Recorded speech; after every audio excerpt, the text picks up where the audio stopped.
alguna manera, digamos, el trabajo que hacen los creadores en nuestras residencias es un trabajo que tiene sus frutos, ¿no?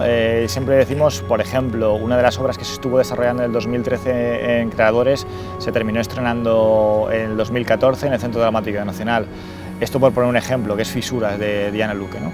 Pero aparte de esto, creo que ellos tienen el aliciente de trabajar un texto que no tiene por qué estar cerrado, pero ese texto que trabajan tiene la posibilidad de ser publicado. Tenemos un acuerdo con la editorial Episquenión, que es una editorial que colabora con Creadores y ya ha publicado, digamos, una primera tanda de textos que publicó el año pasado. Del primera jornada de Creadores del 2013 se publicaron en el 2014 y en este 2015 se van a publicar los del año pasado, 2 textos del año pasado, de Vidal Medina y de Puy Navarro.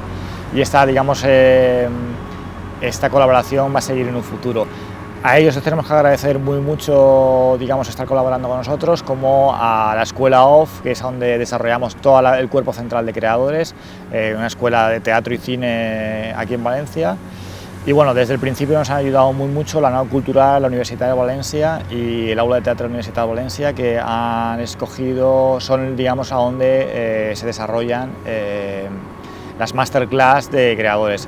Digamos, era muy interesante que la universidad, de alguna manera, la Universidad de Valencia en este caso, nos acogiera, porque es el sitio donde la sabiduría o el pozo de la sabiduría está presente, ¿no? Y hacer las masterclass, que es, digamos, una clase magistral, una ponencia, donde el autor, dramaturgo, creador, hace una reflexión sobre el teatro de cualquiera de sus vertientes, era muy importante que estuviera respaldado por la universidad.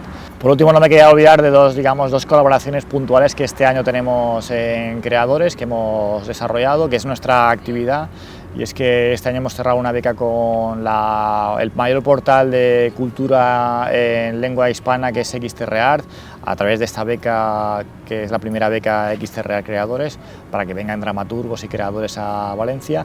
Y por otro lado, digamos, una pequeña colaboración con el Centro Dramático Nacional, trayendo a Valencia a Jorge Hugo Marín, para que dé una masterclass dentro de las masterclass que damos dentro de la Universidad de Valencia. De alguna manera, digamos, estas 5 entidades son 5 entidades que nos han apoyado, nos han ayudado poco a poco. Creadores, de alguna manera, se hace de ellos y gracias a ellos puede desarrollarse.